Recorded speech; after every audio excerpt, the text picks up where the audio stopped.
नमस्कार। सोच के स्वर में आपका स्वागत करता हूँ। आशा करता हूँ कि आप सकुशल होंगे। इस जीवन काल में हम क्या नहीं चुनते, या यूँ कहें बहुत कुछ चुनते हैं। जब पालने में हाथ पांव ही सिर्फ चलाने लायक होते हैं तो भी खिलौना चुनते हैं। जो अच्छा लगता है, जो बचता है, उसी को हम पकड़ते हैं। मृत्युशैया तक बहुत कुछ, फल से लेकर नेता तक, हम जीवन काल में चुनते हैं कि जो मेरे लिए अच्छा हो, जो मुझे भाए, जो मेरे काम आए। आइए ज़रा आज इसी पे विचार करते हैं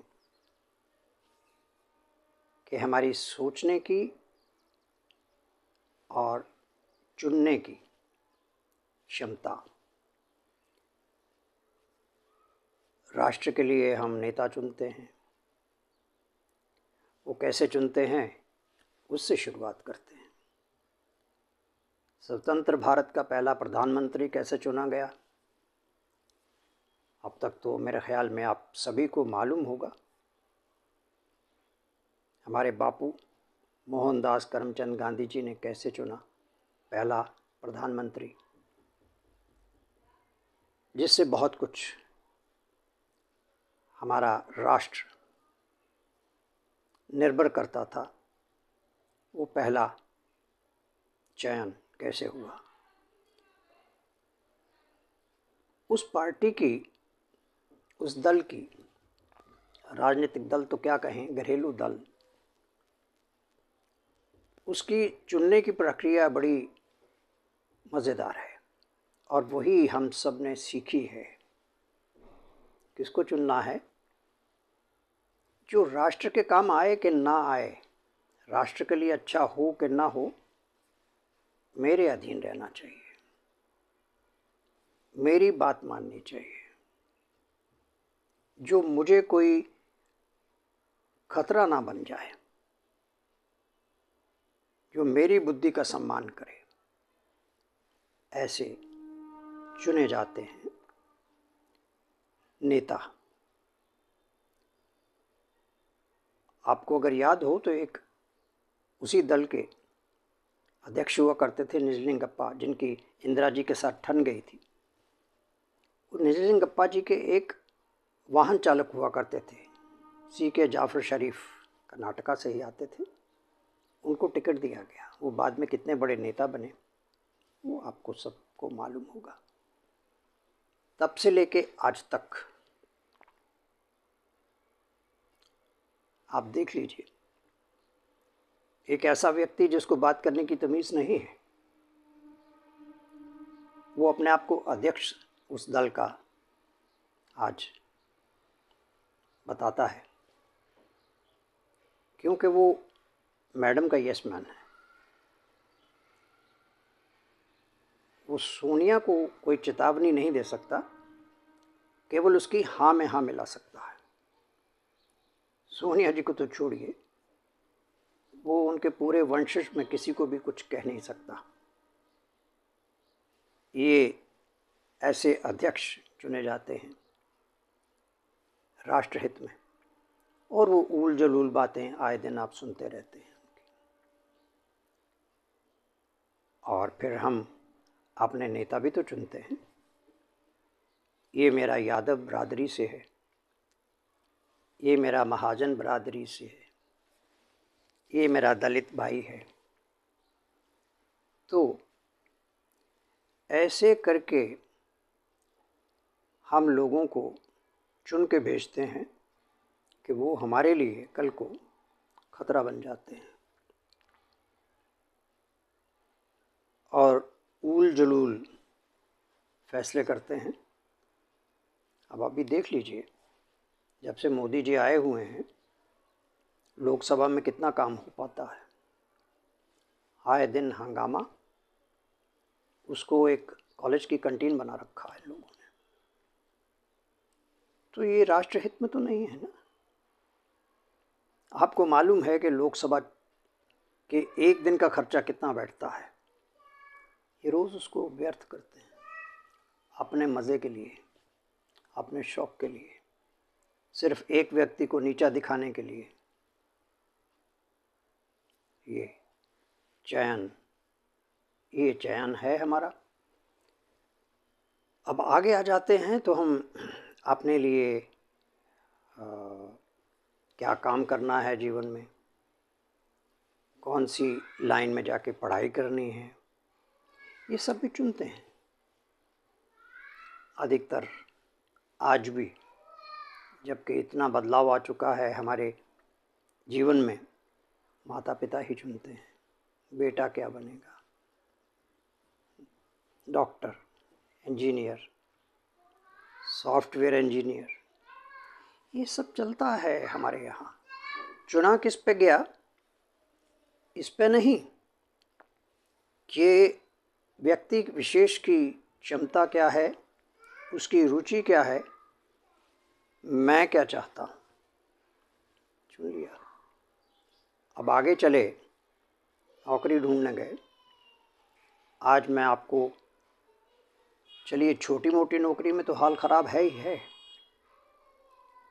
हमारी एडमिनिस्ट्रेटिव सर्विसेज जिनको इतना सम्मान से देखा जाता है, उसमें सब क्लियर कर लीजिए, फिर भी आपको वाइवा तो देना ही है, फाइनल इंटरव्यू तो होना ही है, उसी में सारा झोल हो जाता है। ये भी श्रीवास्तव जी का बेटा है, ये फलाने की नानी के दादी के किसी रिश्तेदार से मिलता है। तो ये सब दबाव डाल के हम लोग ऊल जुलूल फैसले लेके चयन करते हैं, उससे किसी का भविष्य खराब होता है तो होता रहे। उसके बाद कार्यरत हो जाते हैं, वहाँ पे हम क्या करते हैं ये आप खुद ही सोच लीजिए। यहाँ तक कि कारपोरेट, हमारे यहाँ प्राइवेट सेक्टर में कारपोरेट को बड़ा मान सम्मान मिलता है, वहाँ की चयन पर प्रक्रिया देख लीजिए। अरे भाई ठीक है, टेस्ट लिए, एटीट्यूड देख लिया, लेकिन इंटरव्यू तो लेना है ना। हाँ, पैसे कितने लोग हैं? अधिकतर जगहों पे आपका इसी प्रश्न पे बात जाके अटक जाती है, और ज़्यादातर भाई भतीजा बात से हो जाता है।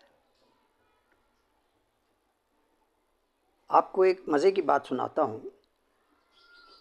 मेरी जवानी के दिनों में हमारे यहाँ ग्रिल्डेस बैंक हुआ करता था, अब वो भारत में नहीं है। उसमें मैंने एक बार पता किया, पूछा कि भाई यहाँ पे एंट्री लेने के लिए क्या व्यवस्था है।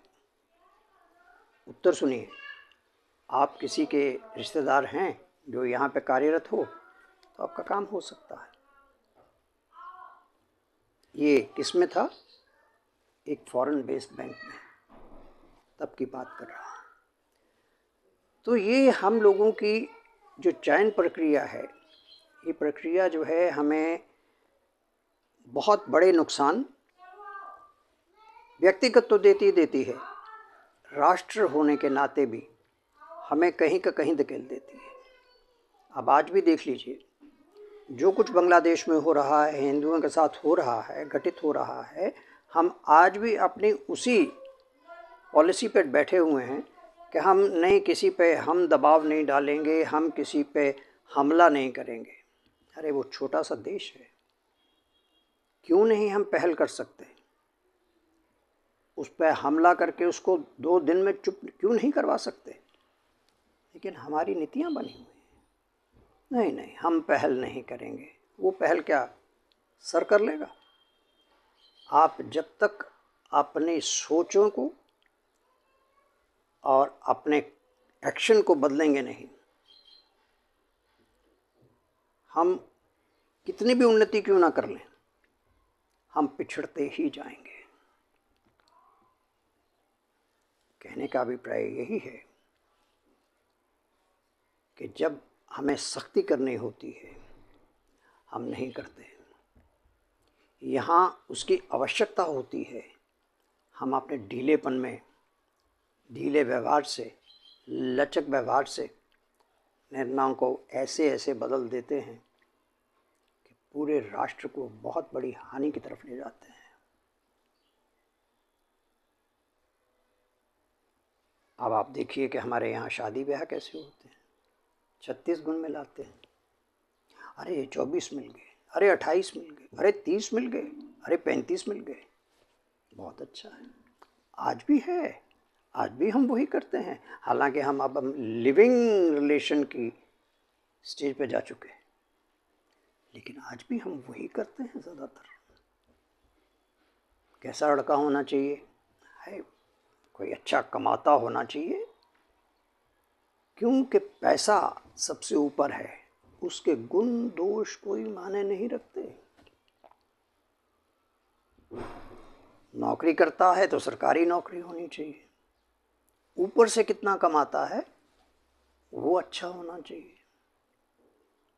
तो क्या इससे हम जो जीवन में मिलाप करके चलना चाहते हैं सीख तो जाते हैं? हर कोई ढोता रहता है। आज से कुछ वर्ष पूर्व हिंदू रीति में डाइवोर्स होना बहुत बड़ा टैबू माना जाता था, अभी भी माना जाता है, लेकिन अब क्योंकि अब ये खुलेआम हो गया है तो हो रहा है। वरना बहुत सी स्त्रियां दुख भोगती हुई, बहुत से मर्द दुख झेलते हुए वो जीवन यापन करते डालते थे। उनको पता ही नहीं होता था कि क्या करना है, कहाँ जाना है, और वो ऐसे ही जीवन काट के इस दुनिया से चले जाते थे। निर्णय लेना हमारी सोच, हमारी बुद्धि पे निर्भर करता है। आज हम 99% लाने वाले युग में हैं, लेकिन क्या हमारी बुद्धि उतनी विकसित हुई है? क्या हमारी चयन की प्रक्रिया बदली है? क्या हमारे उसमें सुधार हुआ है? फल तो हम सूंघ के, हाथ में तोल के, वज़न देख के, रंग देख के क्या क्या नहीं करके लेते हैं,